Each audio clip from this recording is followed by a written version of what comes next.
Hello and welcome to Athletic Definition, sports and fitness news for the week. My name is Coach Ray Z. Today I'm going to be going over some sports and fitness trends that are going on, some things that you won't hear or see on ESPN.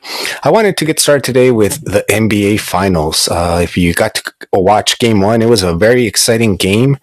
I personally, just growing up in LA, even though I'm not a Laker fan, seeing Boston and the different many teams of Boston, although they were very good, the ones I got to watch, like, McHale and Robert Parrish and Larry Bird, other championship eras, and Paul Pierce and Ray Allen, another very good team. But every time I seen them win, it was usually against the Lakers. So I don't want to see the Boston Celtics win. I've been hearing that they've been good for a few years. A huge NBA fan, still an NBA fan, but life. I don't have as much time to watch games as I did when I was younger. When I was younger, I used to watch the whole season. And then as I got busier and busier and decided to train more than anything, I usually start watching during the All-Star break, here and there, try and watch like highlights on ESPN or read about it. And then once the playoffs start, I watch it. Doing that though, every year I seem to know a couple less players, and there's a bunch of new players that I'm like, oh, okay, we'll see. And you hear about them and they start to develop. Sometimes they do, sometimes they don't. And so I really have not had a chance to watch Boston too much. They were making noise when they got Kyrie Irving, and then he left and they became better and not quite ready, it seemed. But now from the players that I see, they're athletic, they're physical, they're very talented. I don't want them to win. I want Golden State to win. Golden State looked like they were going to win the whole thing. They were starting to, every time they pulled away, Boston did something to get themselves back in the game. It was incredible watching. I think they hit their first 8 3-pointers in the fourth quarter. I really don't know if they can, do that again on the road. If Golden State could pull off one game on the road, which from yesterday's game, I think everybody's a little bit stunned. No one expected, for Boston to do that except for maybe Boston. So far it looks like a great series. I hope it goes to Game 7 now. I thought it was going to be, that Golden State with their experience would easily win. Maybe, I don't know, Game 5, Game 6, but now it looks like it'll go to Game 7. If Golden State loses, again, they're in trouble. I would say it's a wrap. So the next game is going to be Sunday, I believe at 5:30 p.m. Pacific time zone, if you want to watch Game 2. As the show goes on later on, any topic I talk about, anyone in the audience is more than welcome to come up and let me know what you think, your takes on it. Another thing in the news is that LeBron James became a billionaire. And LeBron James is basically the first active NBA player to become a billionaire.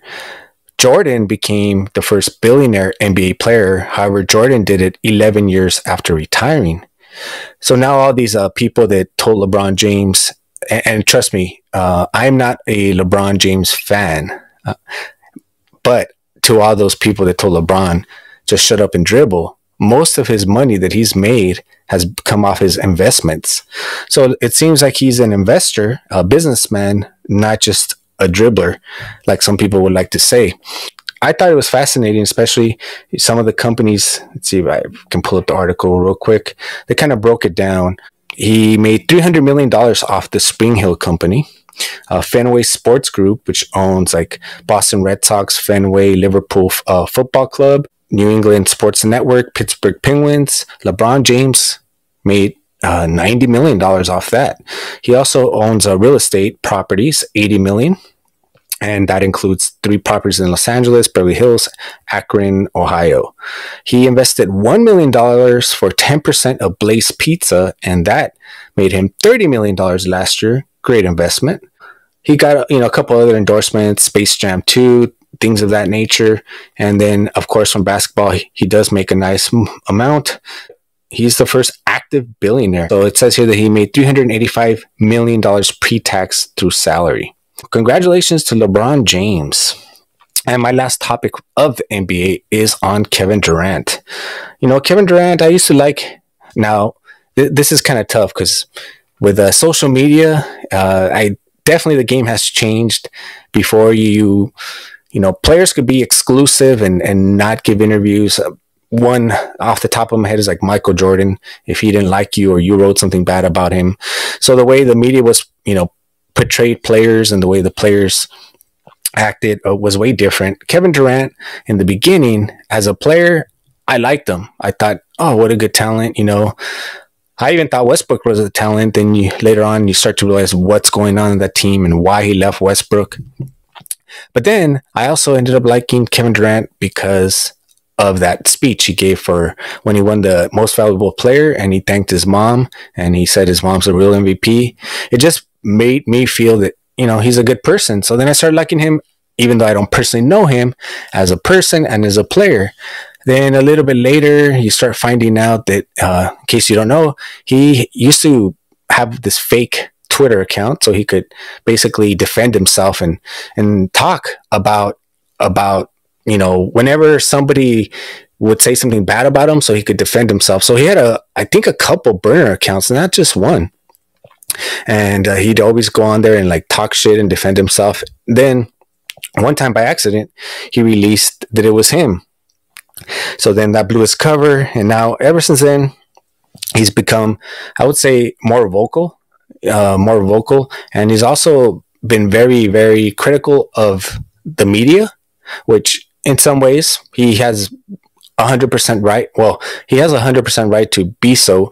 I'm not sure if it's always 100% accurate. Sometimes, yes, the media. I personally came on here, a couple weeks ago, did a show on Lil Wayne versus Mark Cuban.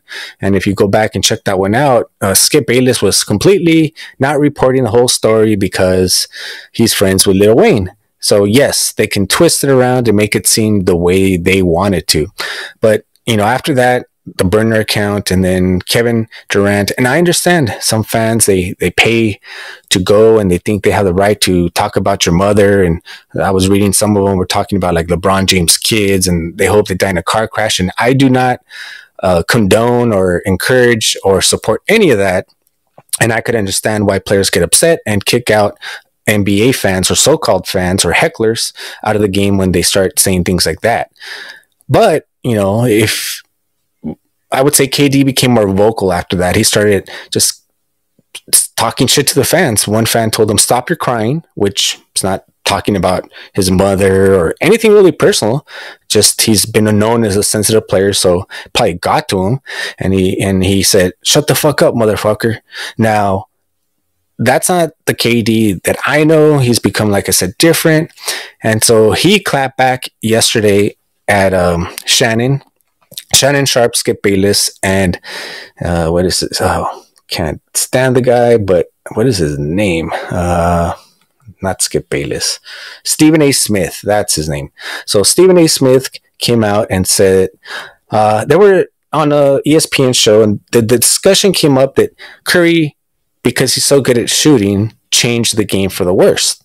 And then Stephen A. Smith stepped in and he said that it's actually Michael Jordan, because Michael Jordan was so good that the NBA started advertising the individualism of the athletic player instead of a team. And that because of that, Michael Jordan's actually the one who ruined basketball. Now, Stephen A. Smith, man, I'm not a fan of his takes. I most of the time, I think he's just trying to get reactions. When they had him as a UFC commentator, that was the worst. He actually knew nothing about fighting or MMA. Basketball, he knows basketball, but I disagree with him. I actually think Michael Jordan ruined the game more because, and it wasn't him personally, it was because of the generation and generations that he influenced.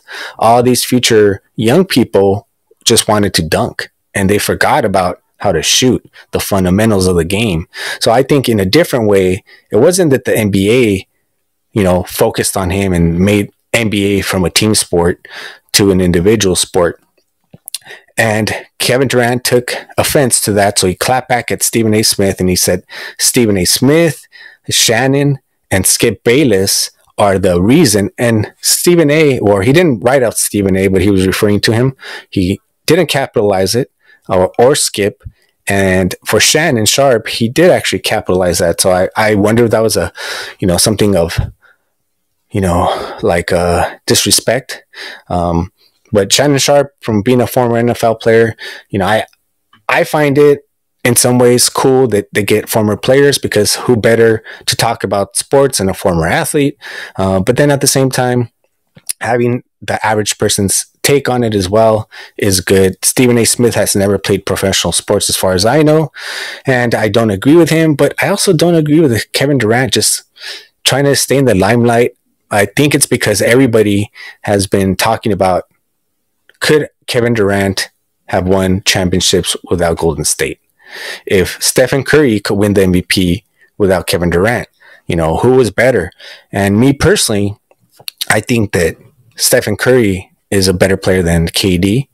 Curry had championships before KD. KD didn't have championships. In fact, he lost in the finals. He lost in the finals to Golden State, and then the next year he joined them without having, such a prolific, probably future Hall of Famers, and for sure, maybe it's Stephen Curry, the greatest NBA shooter of all time, and if they're double teaming him or Clay, not Green, but having all those guys on it makes it easier for you to do your thing. You couldn't do your thing when you had Russell and Harden in OKC. And I think that what Curry is doing is a lot tougher. Not to, we're all born with a genetic lottery, but Kevin Durant is 7 foot tall. And he likes to always say that people, I guess he would be talking to me. People who don't play, I play basketball, but I've never played on a collegiate level, on a pro level, says we know nothing about basketball. I do play basketball, so I would say I do know something about basketball. And I also know a little bit about the population. There's 2,800 people in the world that are 7 foot tall. That means that roughly there's about 7.4 to 8 billion people in the world. So the percentage is 0.000038 that you would be 7 foot tall. There are currently 23 active NBA players that are 7 foot tall. Out of what, let's say, that small percentage, 2,800 people are 7 foot tall. We'll say 10% suck. Maybe the other 30% are females, or in the other 10% are, whatever you want to be, whatever they identify with themselves. The other ones are athletes. The other ones are scholars. So really, when it comes to being in the NBA, is it that you're that good? I'm not saying you haven't worked hard, but you did win the genetic lottery of being 7 foot tall. I've always said if I was 7 foot tall, I would be in the NBA. I know I have seen personally other 7 foot players in the NBA that are not good, and basically they made it for your height. So if you're 7 foot tall, you have a really, really good chance of making the NBA versus Stephen Curry, who's 6'2", and I don't know the percentage of people in the NBA that are 6'2". I tried to find it out. It wasn't that easy. Currently, I believe there's like 20 players that are 6'2" in the NBA, but none of them as a great shooter like Curry. Curry has put in work, put on 15 pounds since he started his NBA career. I think KD put on a little bit of weight as well, but Curry really works hard, and since he's more like, for me, I love rooting for the underdog. That's why I'm such a huge Rocky Balboa fan. Golden State to me is the underdog because they're the smaller, less physical team. And if I see Curry, I'm 6 foot tall, so if I see Curry on the street, it's more like, wow, if he can do it, I can do it. And when I see Kevin Durant on the street, I'm like, well, he's 7 foot tall. I've stood next to, like, let's see, a couple NBA players. I'm trying to think of the guy right now, Lamar Odom. I stood next to Lamar. He's a tall guy. I've stood next to Jason Williams, like literally next to them when I was outside the ESPN SB Awards many years ago. So it's cool to compare heights. Kevin Durant, I think you're just trying to stay in the limelight because your team that you left and Kyrie Irving left. KD left Golden State and Kyrie Irving left Boston. And they both got swept, and the Nets got swept out of the playoffs, and both of those teams that they left to pursue championships are in the finals. So I think it's kind of funny. Next up, I wanted to talk about basically working out with technology, the VR headsets. The VR headsets are very popular now. I've done a whole show on working out in the metaverse and what it's going to look like in the future. Me, I don't have any Oculus goggles. They're actually, Oculus was a separate company, and then, you know, Facebook, if they see anything they think it's interesting, they snatch it up right away. So they bought Oculus. They've owned it for a couple of years now, and really where they seem to be gaining popularity is in the fitness realm. I cannot see myself wearing like giant goggles. They're $299, first of all, so that's not cheap. Then if you want to buy, I'm going to call them games, you can either buy like the boxing game. The way they describe it is like you could train like a real boxer. Well, I've done boxing before, and I went and I clicked on the video, and that's not how real boxers train. So you're not training like a real boxer. I sweat. So how would those goggles be when I'm sweating? There was one lady, which I thought it was interesting enough where I want to invite her on my podcast and talk to her. She said she couldn't afford anything else at the time, but Quest 2 costs $300, and Supernatural is like a game, a workout. It comes with like a personal trainer. You can do different things on it, and that one's $179 for the whole year, but you have to pay the whole year up front, or it's $18.99 monthly.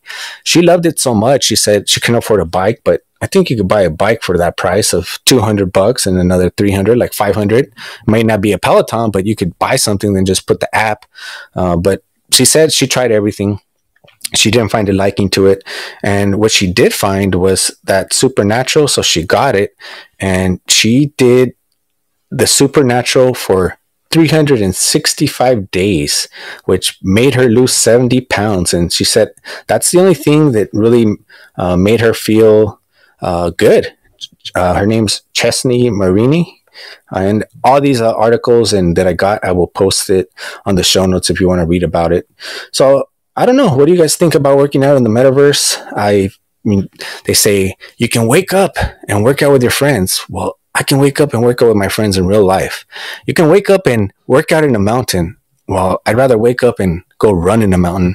You can't tell me that, you know, some sort of VR is going to be better than feeling the fresh air, the smell, the birds chirping, the water flowing. Hiking, nature is beautiful. I don't see VR comparing to it at all.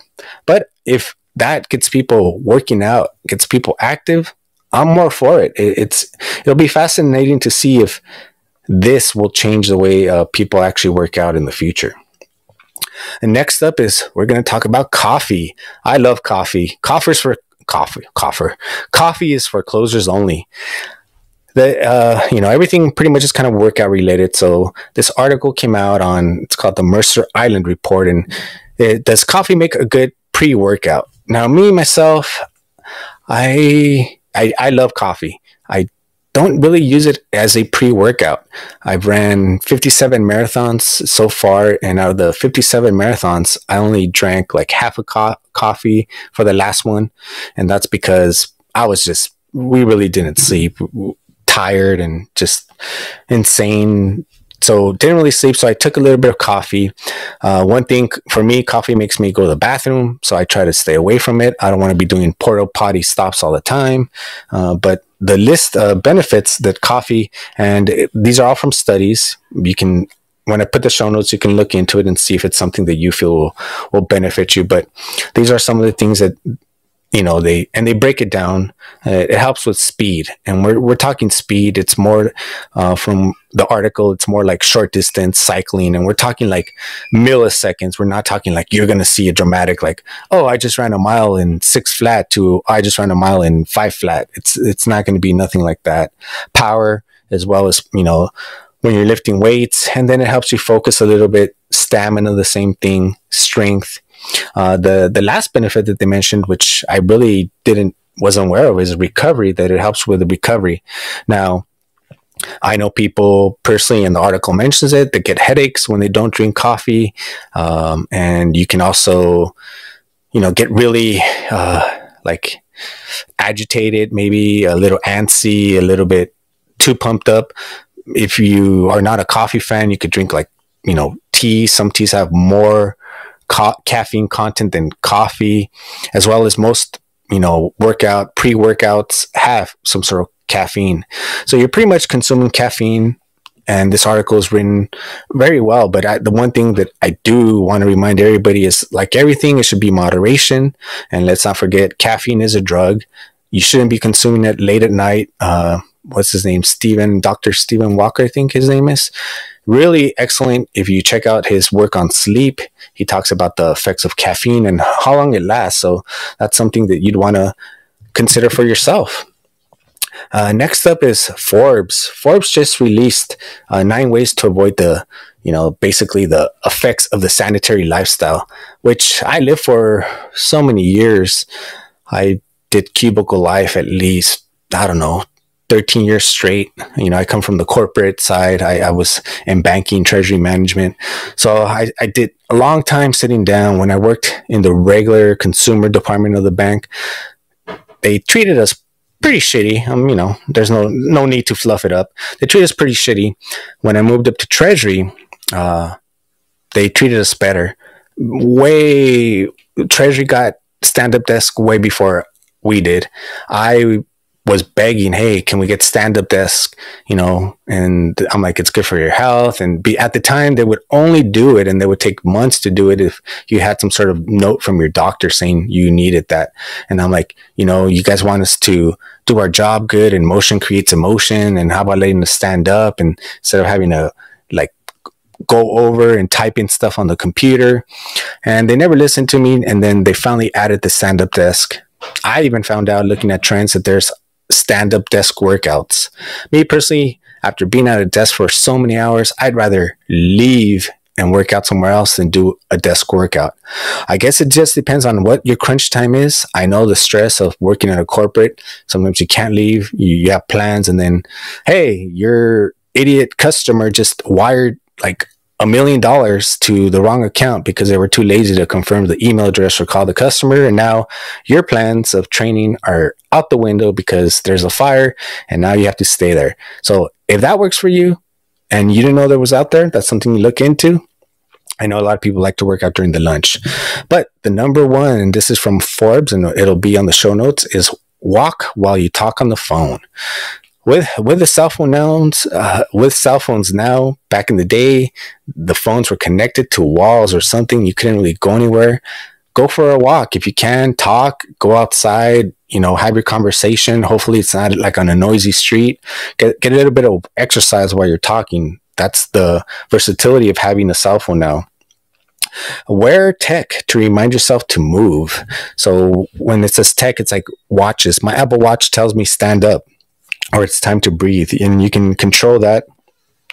And not only just watches, but even like Fitbit, and there's so many different options now.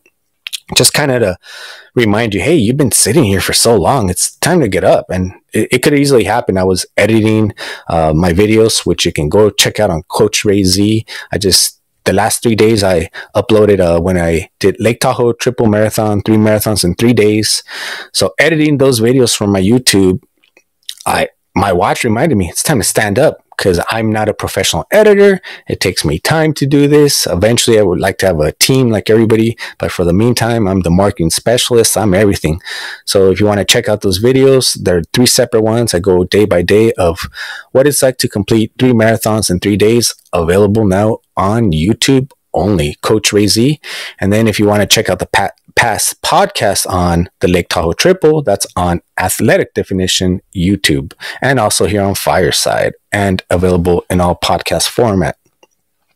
And then number 3 is stretch and take nutrition breaks. So if you can stretch during your, on the working, it all depends. I had headsets, so I was able to stretch, but not really, because I was too busy typing. One thing that I would do is I would take a baseball and I would take off like one shoe or both feet, and then I roll the baseball on the bottom of my feet while I'm working, so that I could at least break up that hard cartilage and all that. And it massages. It's one thing that you can do in the meantime while you're talking. Doesn't really distract you, unless it could be really painful if you're really kind of hurting there. So in that way, it might distract you a little bit. And then create a designated workspace, which I think from meaning somewhere where, actually I should click on that one to read a little bit more, but create a designated workspace. I would think that means if you have somewhere specific, to go and work, it's kind of more like if you work from home, especially, then you have like your gym area and you have your workspace, helps everything separate. Get creative with your movement. And yes, there's so many ways that the human body could move, and a lot of us don't do it. We only are so like used to whatever people show us. Like, for example, I'm a runner, so I spend a lot of time running. If you play any sport, basketball, football, soccer, football may be a little bit different. You're pretty much just running forward. Unless you're a defensive back, then you're running backwards. I always warm up 10 minutes a day at least, going backwards, running backwards, walking backwards. So be creative with your movement. Try something different. That way you work all ranges. Take advantage of tech to work. So any tech that you have, that maybe I see people who like to go for walks.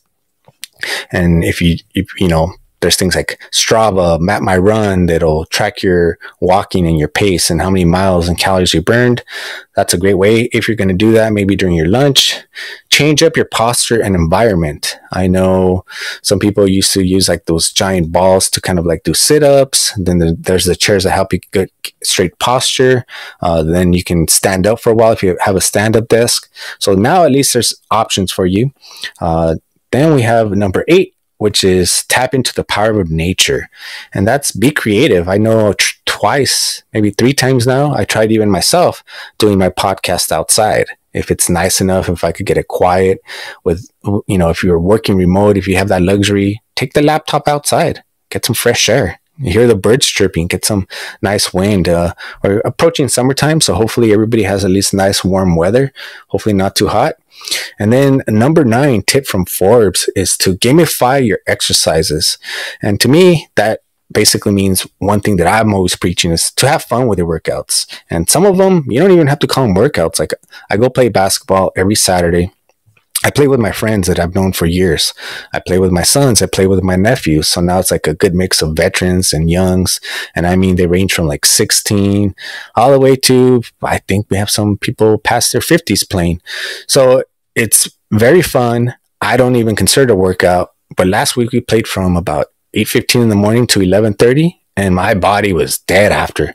So I never in my mind did it cross as a workout. So make your workout fun, gamify it, call up friends. I remember during the pandemic, a lot of people were doing like push-ups, and then they tag people, be creative, get your friends, motivate each other, many different ways. And then that'll help break up sitting down so long.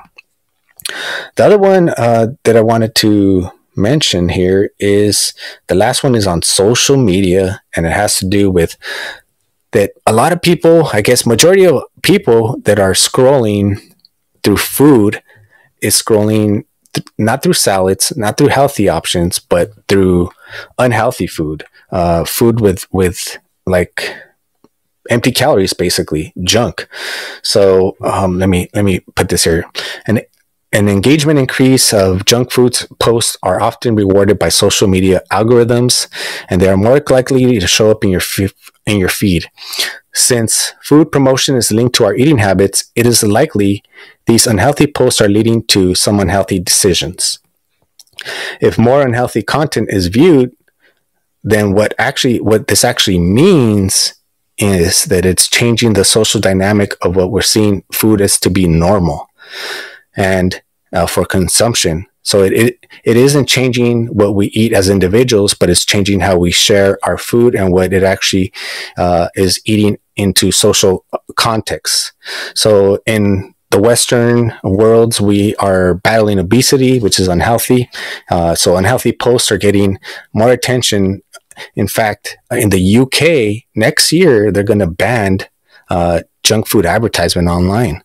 What do you guys think about doing that in the United States? Or should they even have commercials for McDonald's or Burger King or anything that's unhealthy? And also with freedom of speech, why shouldn't we have it? Shouldn't it be our choice to, I would say, I think that it should be your choice as long as you're not hurting anybody, but it seems like some people really just cannot control themselves, but it's not really all their fault because these companies, they spend more than $14 billion annually just to promote unhealthy food products. So next time when the trend first started, people would be taking pictures of their food. I'm like, that's like, it wasn't my thing. But then later on, as I kind of started figuring out, food porn, okay. But quality food and the way they make it and things, I started watching some of those. But yeah, I can definitely see how I personally think that some things in our culture have been manufactured purposely, and then our own culture kind of took off with it. And then we think that it was really something that just kind of came about natural, but it was influenced and kind of manufactured. So you could take that as you will. And that is the sports and fitness news and trends for the week. I do this every week now. This is part of the Athletic Definition podcast. I will be coming back later today with a show called NLP for Athletes. NLP is called Neuro Linguistic Programming.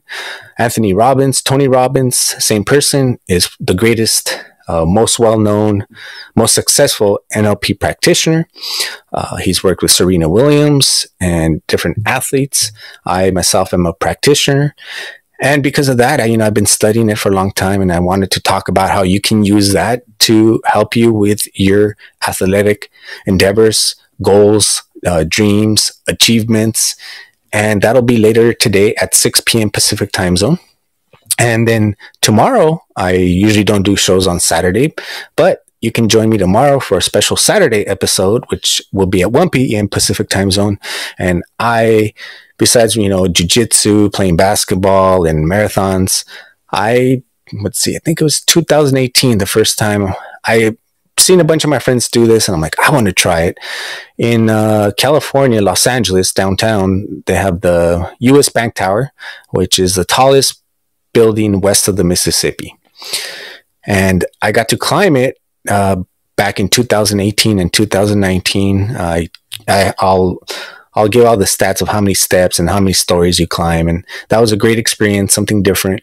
And then with the pandemic, didn't get to do it. They actually switched it to the Coliseum, and they're going to be bringing it back this year.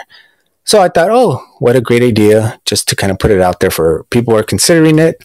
It's great training. It definitely helped me to get ready for the Lake Tahoe Triple, which I'm doing it again this year. And I'm definitely considering doing the Los Angeles Stair Climb once again. So if you want to hear about that, it's called the YMCA Los Angeles Stair Climb. All proceeds go to the YMCA.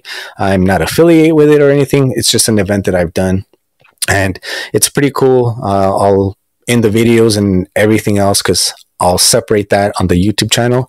You can see like the see-through slide and some other things that I can't include on the podcast due to copyright. But it's all my material, so I can put it on YouTube, but it's just, and there's no way for me to edit live, because here on Fireside, it's live. So I want to thank everybody in the audience who's been in here, Ramon, Nathan, Waitbot, everyone who's watching on the stream, which is Facebook, Twitter, and Twitch. So I will be back later today for NLP with Athletes. My name is Coach Ray Z. Thank you for joining me.